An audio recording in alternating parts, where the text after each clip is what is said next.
Focus Entreprise. Présenté par Mathieu Takizala.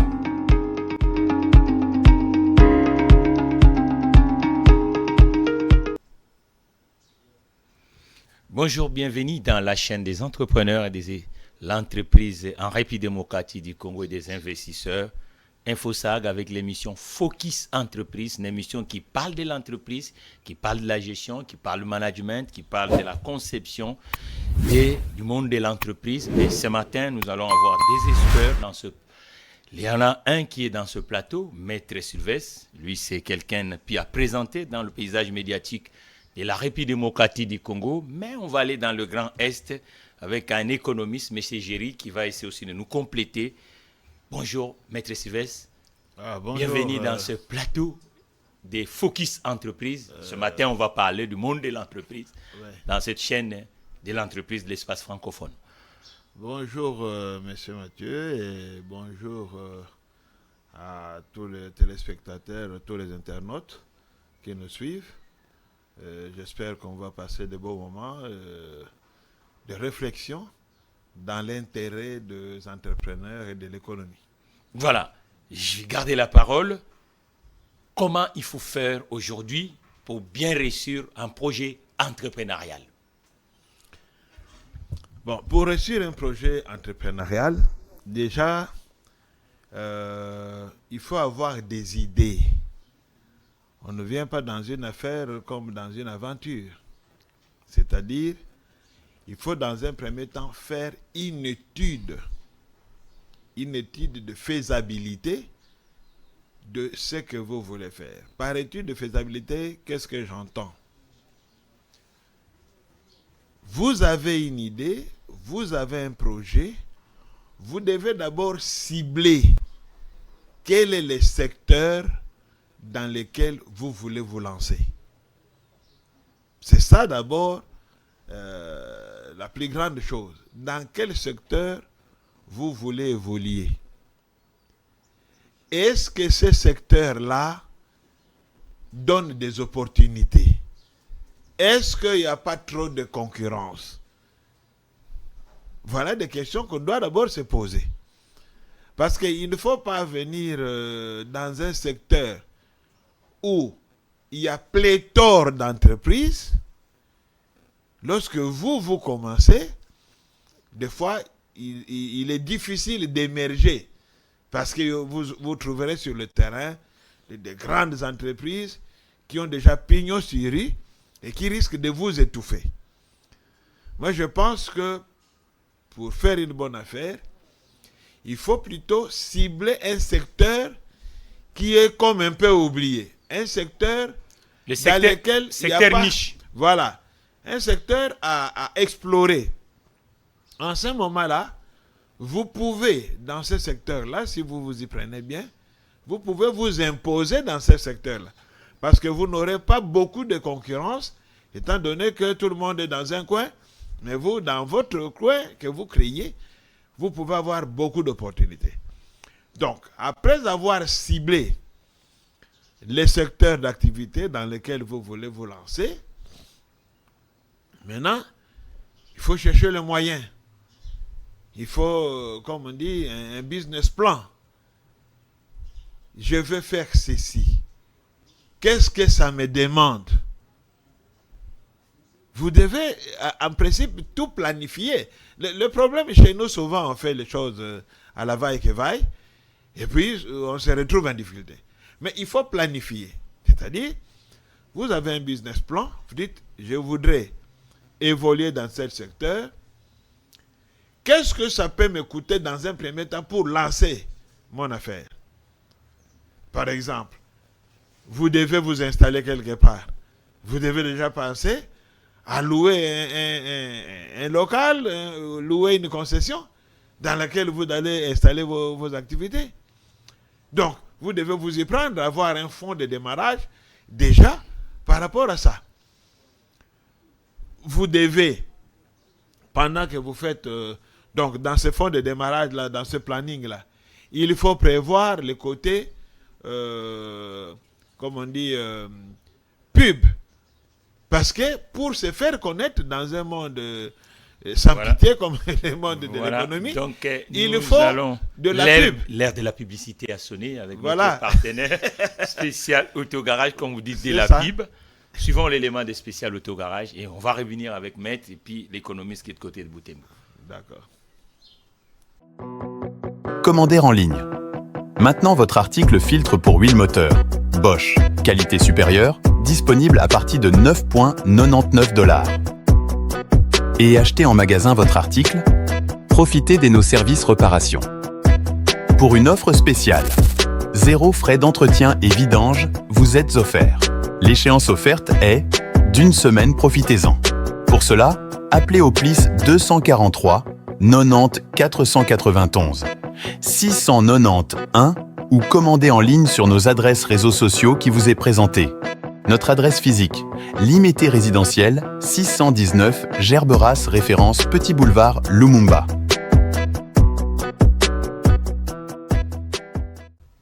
Voilà, c'était notre partenaire spécial Autogarage. Maître, vous parlez de la publicité. Donc, il y a un rôle dans le projet pour que le projet entrepreneurial puisse Oui. être une réussite. Ça a un rôle très important parce que, en fait, quand vous avez un produit, il faut le faire connaître.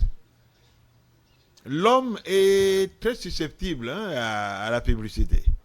Il y a des gens qui peuvent être fanatiques ou abonnés à un produit tel, mais quand vous lancez une pub bien conçue par des experts, pas une pub vaille que vaille, par des experts, il y a des gens qui changent radicalement et puis qui viennent dans le nouveau produit pour l'essayer. Et si le produit est bon, il y reste.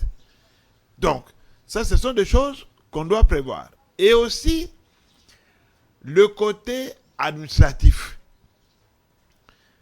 Des mondes des affaires, comme aujourd'hui, nous parlons en 2024, vous évoluez dans un état de droit, où il y a des textes. Vous ne pouvez pas, en commençant une activité, la faire comme en clandestinité. Vous devez préparer la documentation et être en règle avec le milieu étatique. Il faut des autorisations d'ouverture.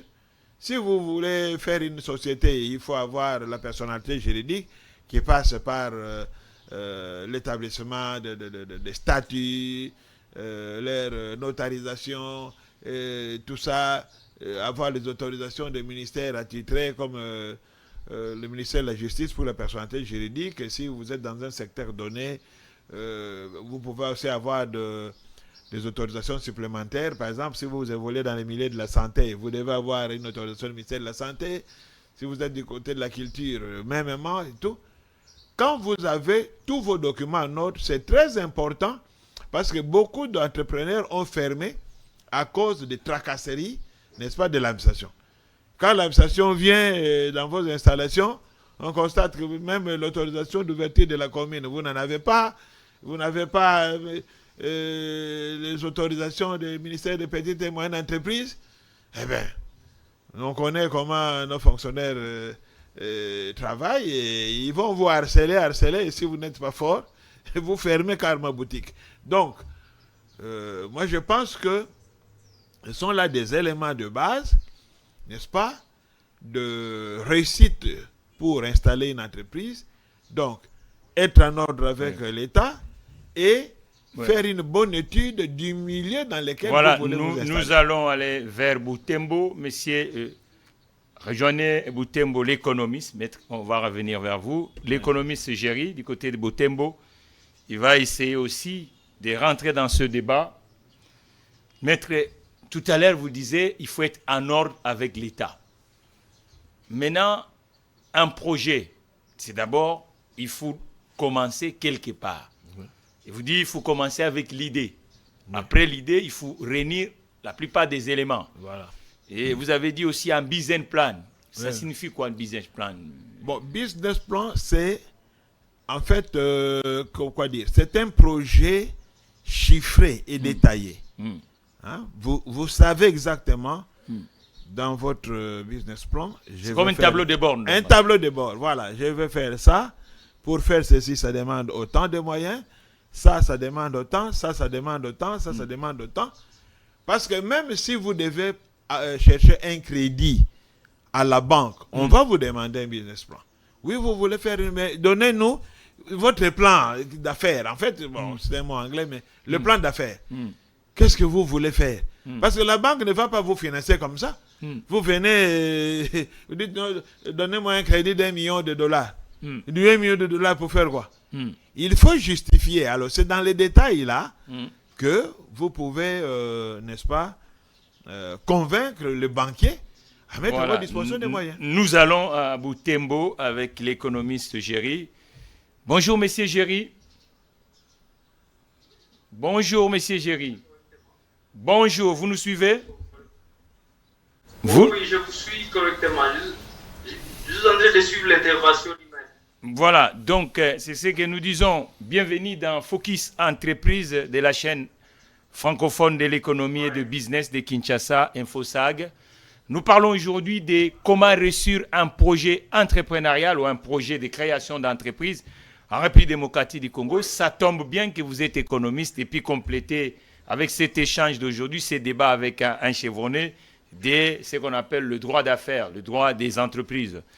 Alors, du côté de Butembo, nous imaginons qu'il y a beaucoup de projets entrepreneuriaux, même dans l'agriculture, mais en tant qu'économiste, comment on peut faire pour qu'un entrepreneur ou un porteur de projet puisse réussir son aventure de création d'entreprise dans cet espace francophone qui est la République démocratique du Congo?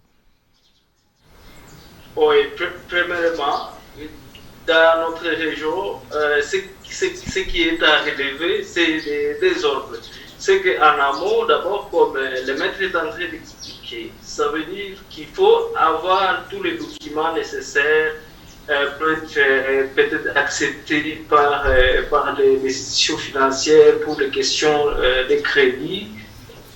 Parce que de toutes les façons, quand vous voyez notre conjoncture économique, c'est qu'il y a une sorte d'opacité des formations, d'asymétrie des formations des acteurs dans les sphères financières et les opérateurs économiques. Ça veut dire, quand il y a des documents à présenter avec notre niveau d'alphabétisation qui semble être relativement bas, vous comprenez que notre jeunesse, à ce qui concerne par exemple la question de présentation du business plan, ce qu'il a relevé, qui est le projet, un document qui peut être tout petit peu donner une lumière ou une image de l'activité à entreprendre et qui peut donner un crédit du motif de la demande du crédit, par exemple au banquier. Cela pose problème surtout avec le niveau d'alphabétisation dans notre région. Et la jeunesse, à ce moment-là, quand elle se trouve peut-être en situation où ils ne savent même pas, qu'il faut présenter tel ou tel document, alors ça pose problème. Et la question, même l'idée d'entreprendre devient terne. Et à côté de ça, c'est ce qui a la formalité des documents pour être enregistré et avoir les documents nécessaires vis-à-vis de l'État et commencer à payer, par exemple, des charges fiscales. Mais à ce niveau-là, il y a une sorte de complexité. En tant qu'économiste, permettez, ici Géry, que je vous relance. En tant qu'économiste, le porteur de projet qui a un projet entrepreneurial a besoin de quoi au début? Et quels sont les experts que le porteur de projet doit y cohabiter avec? Uniquement l'État? Oui. En fait, les grands défis, c'est au niveau de la complexité lors de l'enregistrement. Il y a une sorte de... Il y a toute une batterie d'administration auquel les jeunes se sentent un tout petit peu lésés. Ils disent, vous allez passer tel jour pour ceci, et le processus devient tellement long qu'ils se découragent à un certain niveau où même la loi du guichet unique, son effectivité, sur le plan pratique et administratif, semble ne pas encore toucher le cœur du problème, en tout cas pour les motifs pour lequel on l'a déjà érigé. Il y a de cela au moins une affaire de 5 ans. Voilà que jusqu'à aujourd'hui, dans notre région ici, à Beni Tembo, l'administration guichet Nikezamba n'a pas encore donné ses fruits. Et les opérateurs économiques ici, surtout la jeunesse, semblent être confrontés à passer dans tel kilo jusqu'à utiliser même du trafic de fouillage pour commencer une entreprise. Et ça peut être un processus qui peut prendre même 3 mois, au-delà même de 3 mois, pourquoi pas une année, et qui a des risques. Cette situation a des risques au niveau où ça renforce de plus en plus les secteurs informels. Et c'est suite au découragement de la jeunesse, bon, au lieu de me tracasser avec l'administration qui après va me demander voilà, nous allons mettre, vous avez, voilà, nous allons mettre, vous avez par rapport à notre compatriote dans le Grand Est qui est économiste de son État, qui a essayé un peu d'énumérer quelques marqueurs. Oui. Mais nous, ici, nous voulons savoir, pour réussir un projet entrepreneurial ou un projet de création d'entreprise, le porteur de projet doit faire quoi? Et le porteur de projet doit avoir quoi comme capacité? Est-ce qu'uniquement capacité financière, pas d'expertise? Il a besoin de quoi au début pour que ce projet, quand même, ça devienne un projet à succès? Bon, pas seulement de finances, hein. Vous avez posé une question là, M. G. Vous avez dit qu'il doit s'entourer de qui? Oui. Bon, moi je pense que personnellement, que déjà, au niveau de la conception même, le porteur de projet doit s'entourer d'un juriste. Ça ne peut pas manquer.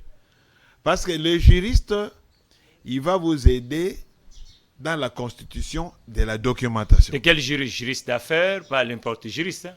Bon, juriste d'affaires, les juristes en général, disons qu'un avocat, arrivera à vous aider. Parce que l'avocat, c'est quelqu'un qui a la facilité de faire de transactions ou de rencontrer les différentes personnalités qui interviennent dans l'administration et puis dans l'obtention des documents. Parce que pour avoir les autorisations, comme M. Géry vient de dire là, tout le monde n'est pas habitué à aller dans des bureaux de l'État, faire des tours et des tours ou affronter ces fonctionnaires-là. Mais quand vous êtes assisté d'un avocat, c'est plus facile. Il va vous obtenir les autorisations. À part l'avocat, quel espère encore que le porteur d'un projet a un besoin? Bon, il peut aussi s'entourer d'un expert comptable, oui, qui puisse lui donner déjà les idées, parce que la difficulté ou des fois pourquoi nos entrepreneurs ne réussissent pas, parce qu'ils n'ont pas de notion comptable. Il peut avoir beaucoup d'argent. Il démarre le projet avec pompe, mais à un certain moment, il s'embrouille. Pourquoi? Parce que les notions de gestion, ce n'est pas tout le monde qui a ça.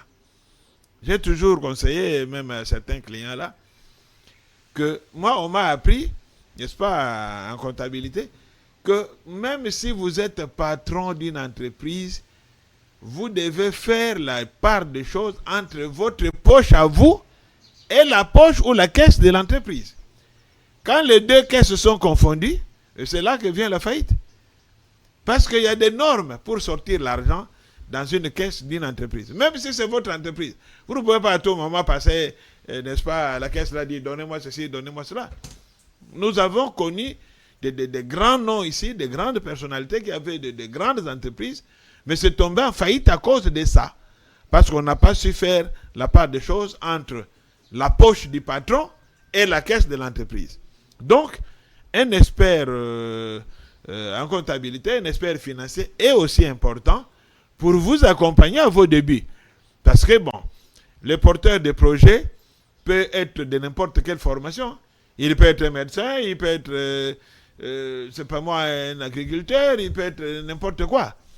Mais maintenant que vous entrez dans un monde économique, il faut quand même vous entourer des gens qui puissent vous aider dans vos premiers pas. Le professionnel du secteur. Les professionnels du secteur pour que vous ne puissiez pas trébucher. Bon, maintenant, chez nous, des fois, on fait les choses seules. On dit, bon, chasse l'eau pamba. Et c'est ainsi que finalement, vous verrez que beaucoup d'entreprises s'ouvrent mais ne font pas long feu. Vous verrez, après un moment, tout est fermé. Je peux donner un exemple patent. Nous avons eu, il y a quelques années à Kinshasa, ici, une brasserie. C'est une première qu'un Congolais ait créé une brasserie. Il y a beaucoup de Congolais qui ne connaissent pas ça. Brasserie nationale, Brana. Moi, j'ai pris la bière de cette brasserie-là. Il y avait aussi une brasserie qu'on appelait Braskin, non? Oui, mais aujourd'hui... Ngunza Bonanza. Mais c'est de ça que je parle, Brana, là. Ngunza Bonanza. Mm.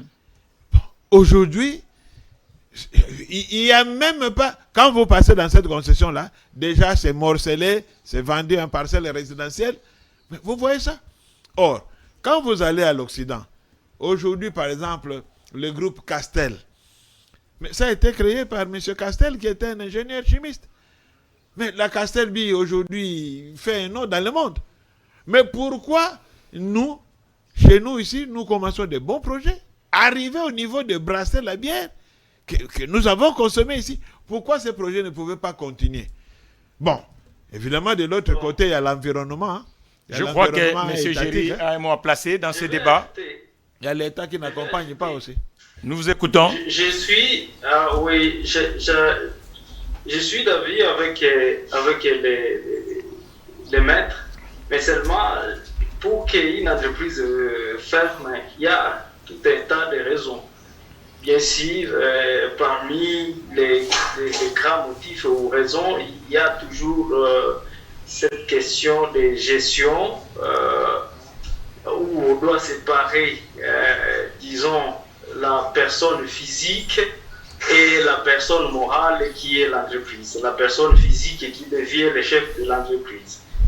Et parmi les défis que rencontrent les opérateurs économiques à la République démocratique du Congo, si on peut faire des comparaisons avec des multinationales comme celle de Castel, c'est que déjà en amont, quand vous prenez ce gouvernement, ils ont déjà un système d'accompagnement des entreprises. Ça veut dire à telle période, bon, il y a la question par exemple du financement qui, une entreprise comme Castel facilement, quand elle peut tomber à faillite, il y a déjà des mécanismes. Elle a déjà ou toqué à cas de faillite, à cas de problème par exemple de financement. Il y a des crises économiques qui peuvent frapper une entreprise. Les crises économiques, ça n'a rien à voir. Mais là, cher Géry, qu'il faudra que notre gouvernement ait un système d'accompagnement. Monsieur Géry, à travers des formations. Oui, Monsieur Géry, des formations, allô, allô, formations des entrepreneurs, mais aussi avec des institutions financières bien assises. Par exemple, les banques d'investissement. Monsieur Géry, vous m'entendez? Monsieur Géry, allô, allô, Monsieur Géry, je pense qu'il y a un problème de liaison avec Boutembo, il va revenir.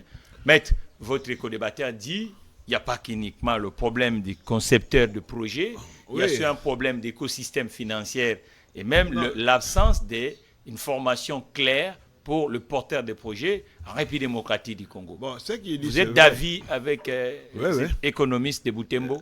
Oui, il dit la vérité, c'est-à-dire que notre pays n'aide pas les investisseurs, les porteurs de projets, surtout les nationaux.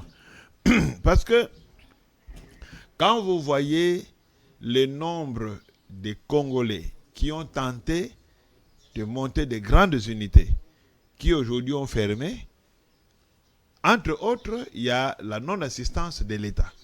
Nous avons vu en 2019 ici, avec le problème de Covid dans le monde, nous avons vu à travers le monde, tous les États modernes ont soutenu les entreprises.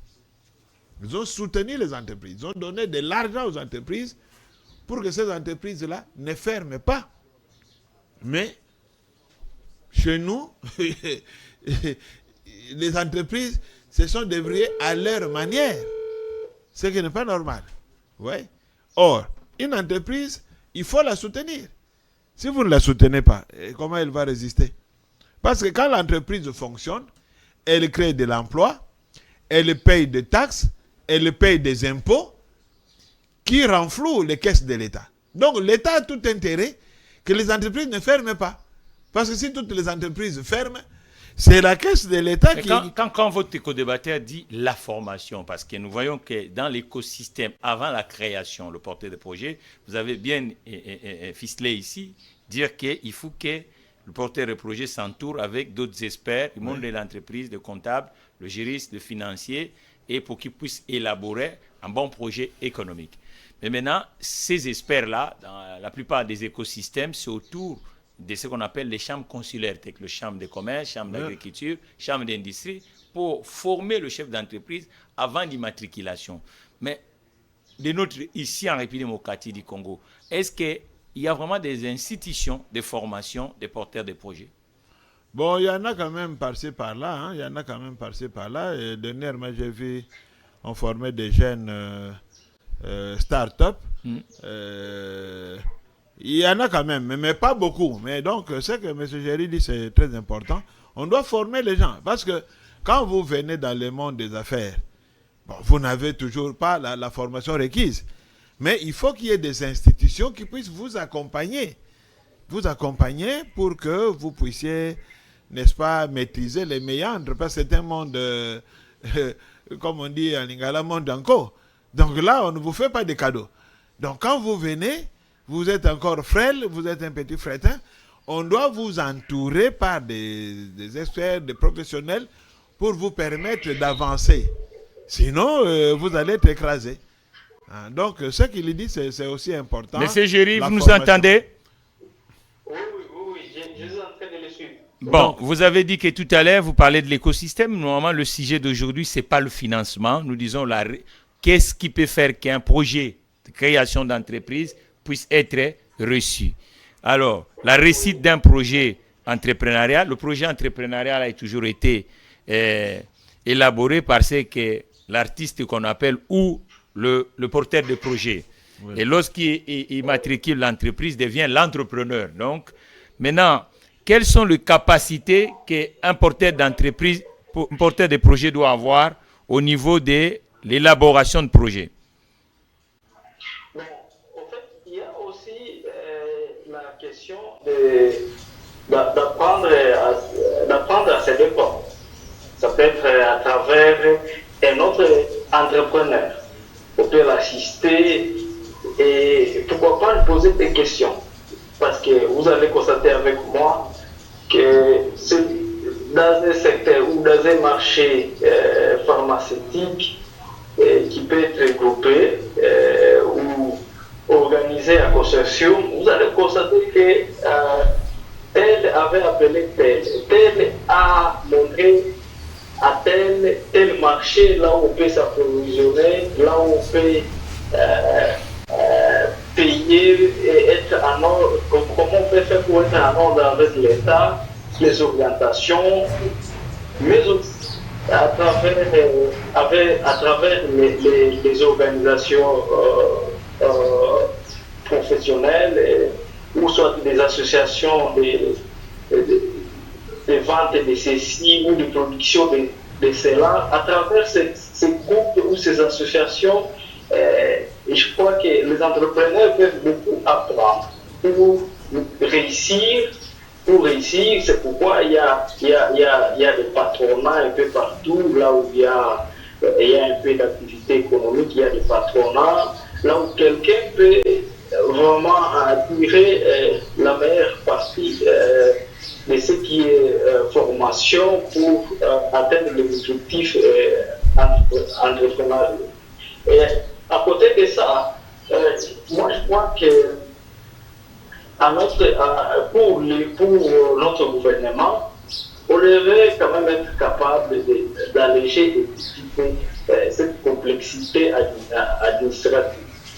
Même si à un certain niveau, ces associations patronales essaient un tout petit peu de réduire cela, parce qu'il y a ce qui entre dans un marché, par exemple, de la vente d'articles, où il y a des marchés de produits pharmaceutiques et carrément pétroliers. Parce qu'il y a une association dans le secteur pétrolier, donc c'est composé des acteurs qui vendent les produits pétroliers dans le territoire de Lubero, qui a commencé suite au défi des pillages, tout comme aujourd'hui, d'une administration fiscale. Monsieur Géry, alors, ils se sont organisés pour faire face à ces défis-là. Et aujourd'hui, pour quiconque entrer dans le secteur pétrolier, aujourd'hui, il ne peut plus connaître les mêmes difficultés qu'avait connu le premier. Voilà. Mais vous entendez. Je crois que quand ils s'organisent comme ça en association, oui. Il y a certaines choses. On va revenir vers vous. Ouais. On va revenir vers vous. Mais vous avez écouté notre compatriote, l'économiste, qui dit normalement il faut alléger certaines choses qui empêchent les réussites des projets entrepreneuriaux en République démocratique du Congo. Du point de vue comme légaliste, quels sont les instruments aujourd'hui dans l'écosystème de création de boîtes qui peut empêcher un chef d'entreprise ou un porteur de projet, on peut dire ça? Bon, il a raison sur ce qu'il dit. Aujourd'hui, pour assainir le climat des affaires... Il a dit le mentoring. Donc, un porteur de projet doit essayer aussi d'avoir un aîné qui a déjà commencé avant lui pour qu'il puisse quand même apprendre, assimiler les bonnes habitudes d'un chef d'entreprise. Lorsque nous regardons les communautés étrangères qui sont ici, vous prenez Libanais, Indiens, Chinois et tout, c'est comme ça qu'ils fonctionnent. Vous verrez un Chinois, un Libanais ou un Indien qui vient d'arriver, l'association des ressortissants de leur pays, ils lui donnent un local. Le mentor, donc ils ont le mentor. Voilà, donc, ils lui donnent un local, ils donnent même des marchandises mentorat. à crédit. Commencez votre magasin. Il commence sous l'encadrement des anciens. Des mentors. Et puis, paf, 6 mois, une année après, vous voyez, le monsieur commence à évoluer de ses propres ailes. C'est très important. Peut-être chez nous, ce n'est pas très fréquent, parce qu'on dirait que nous avons un problème de solidarité ici. Hein? Nous, on aime plutôt se combattre. Quand un frère commence une activité, au lieu de l'encourager, on les combat. Mais les communautés, en tout cas asiatiques, qui sont ici, ils ont montré que avec la solidarité des anciens, on peut faire émerger un jeune entrepreneur. Alors, par rapport à ce qu'il a dit, l'environnement, pour assainir le climat des affaires ici, on a créé les guichets uniques. En principe, les guichets uniques... Mais ça, c'est uniquement la partie administrative. Oui, la partie... avant d'aller immatriculer l'entreprise... Mais tout ça, ça fait partie... L'économiste dit qu'il faut d'abord la formation.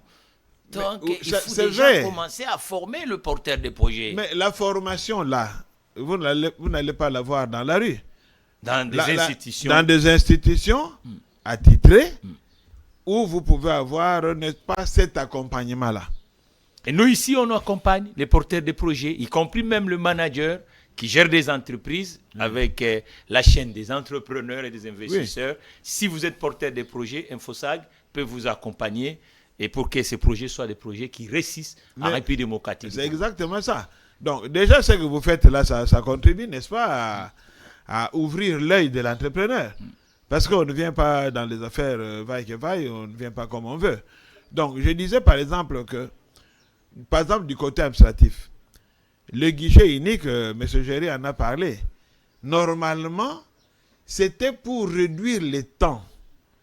Mais aujourd'hui, est-ce qu'on a vraiment réussi? Parce que dans certains pays, là, vous pouvez créer une entreprise en 1 heure du temps. À partir de votre ordinateur, vous êtes dans votre bureau, vous remplissez les différents documents dans votre ordinateur, paf, et l'entreprise est née. Vous voyez? Mais chez nous, malgré le guichet unique, il y a toujours des difficultés et tout ça. Et puis, le guichet unique n'est même pas installé partout. Vous comprenez?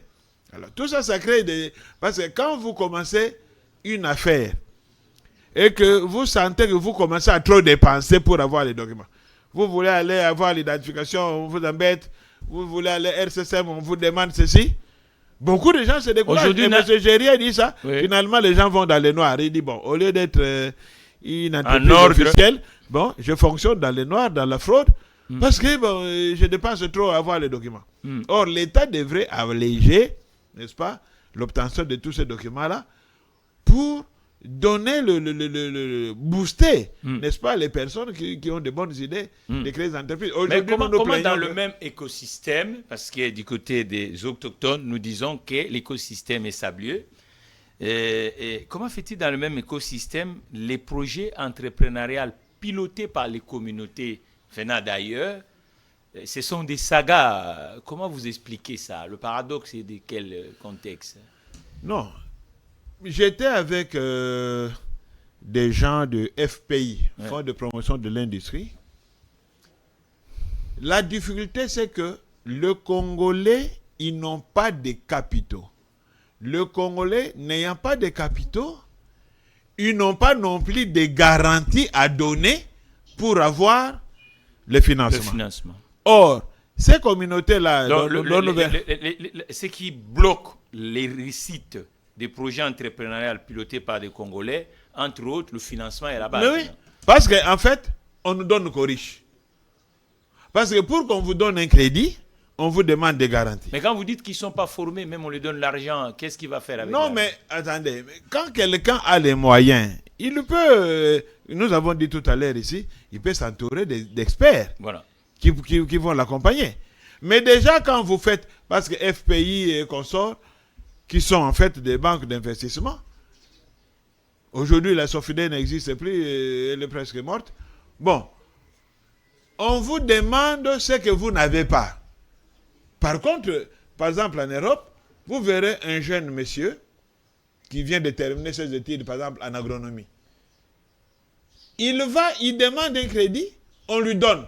Il n'a rien. Il vient de terminer les études. Il demande un crédit avec la dernière fois. On lui donne les crédits. La plupart des entrepreneurs. Il achète une concession. Il commence à faire ses affaires agricoles. On l'accompagne.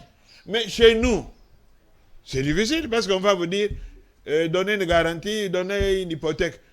Il faut donner une maison d'une valeur telle. Mais vous venez de terminer les études. De quelle maison vous allez avoir? Mais la plupart des porteurs des projets aussi se plaignent en République démocratique du Congo qu'à part le financement, il y a aussi un problème des débouchés contractuels. Parce qu'une entreprise, on le crée pour avoir le travail. Et aujourd'hui... Moi, je vais intervenir par rapport à ça. Ça veut dire quoi? Il y a, par exemple, la loi sur la sous-traitance. Vous allez constater que quand il faut, par exemple, bénéficier des marchés, des sous-traitances, vous allez observer ce qu'on va appeler une sorte d'opacité.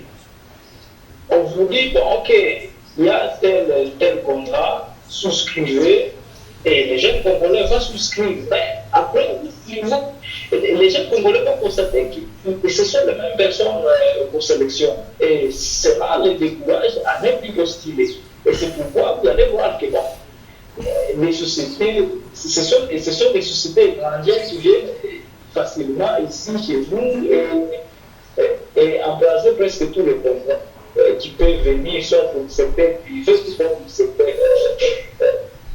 de l'État. Nous arrivons déjà, M. Géry, nous arrivons déjà à la fin. Si vous pouvez conclure pour que le maître aussi arrive à conclure parce que le temps, vous savez, la télévision, c'est le temps. Ouais.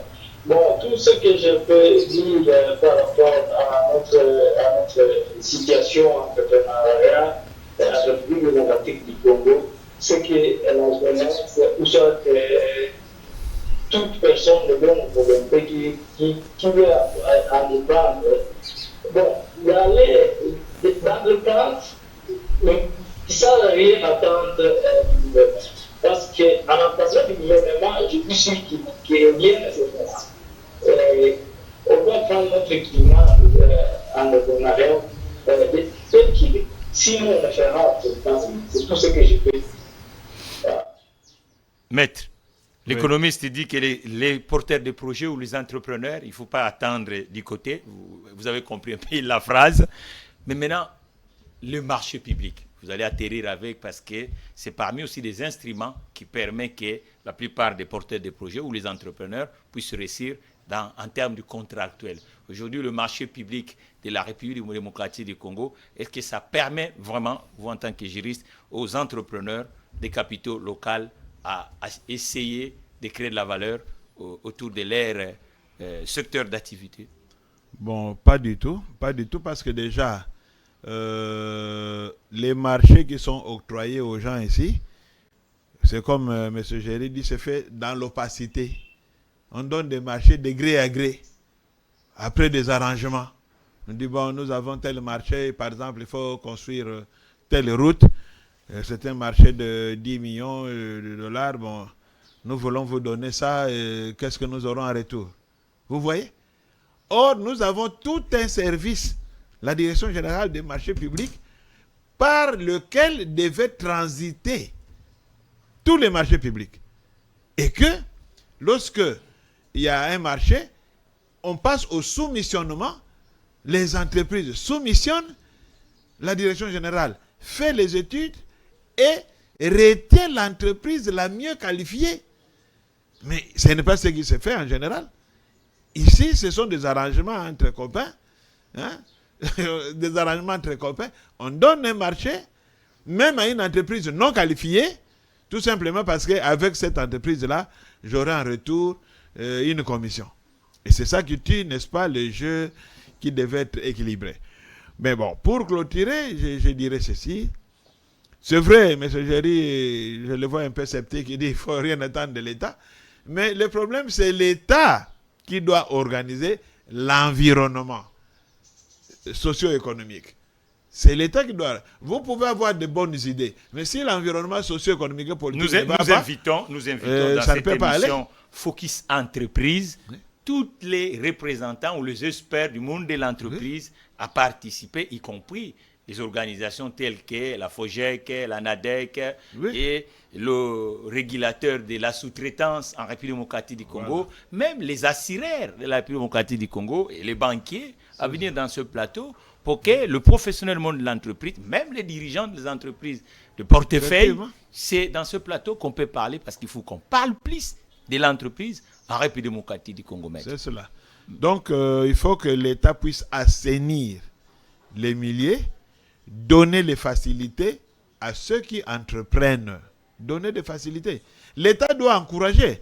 J'ai lu tout récemment là, au Nigeria. Il y a un Nigérian là, qui a créé une entreprise qui fabrique des voitures. Oui, oui. Qu'est-ce que l'État fait? Le premier client, c'est la police nigérienne. L'État a augmenté les taxes d'importation des véhicules fabriqués à l'étranger. L'État a imposé aux entreprises étatiques ainsi qu'à l'administration d'acheter des voitures là-bas. Oui. Vous voyez ça? Et ça s'est fait aussi au Ghana. C'est comme ça qu'on fait de l'émulation. Mais est-ce que chez nous ici ça se fait? Non. Donc c'est ça que le président Tshisekedi avec le gouvernement de Mme Soumina, il faut accompagner par la voie du contractuel les chefs d'entreprise. Je peux prendre un exemple simple. Démocratique Madame Thérèse Kirongozi, la dame qui a fabriqué les robots. Oui, ici. ingénieure Thérèse, je le salue. Une grande dame. Est-ce que vraiment l'État l'accompagne? L'État devrait payer ces robots-là, installés dans toutes les villes du pays, il y a des carrefours partout. Ça va demander quoi? Si l'État paye autant de robots, madame devra augmenter la production et partout les robots seront installés. Il y aura des ingénieurs pour l'entretien. Elle, c'est vraiment... Donc vous comprenez qu'on va créer de l'emploi. C'est parmi les entrepreneuses de la République démocratique du Congo. Mais est-ce qu'elle n'est pas vraiment soutenue par l'État? Elle se bat avec ses propres moyens. Or, si dans toutes les villes du pays, il y a au moins 10 robots qui fonctionnent, il y aura nos jeunes, voilà, des jeunes qui font l'électronique et tout ça, qui seront engagés pour l'entretien de ces robots-là, dans toutes les villes. Il y aura création d'emplois, automatiquement. Parce que les robots ne vont pas fonctionner éternellement. Il y aura des entretiens réguliers, il faut des électromécaniciens et tout ça.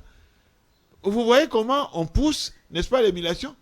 Et puis, lorsque les étrangers viendront, verront que partout, chez nous, la régulation est faite par des robots, ça aurait tenté d'autres pays à acheter nos robots et nous allons les exporter à l'étranger.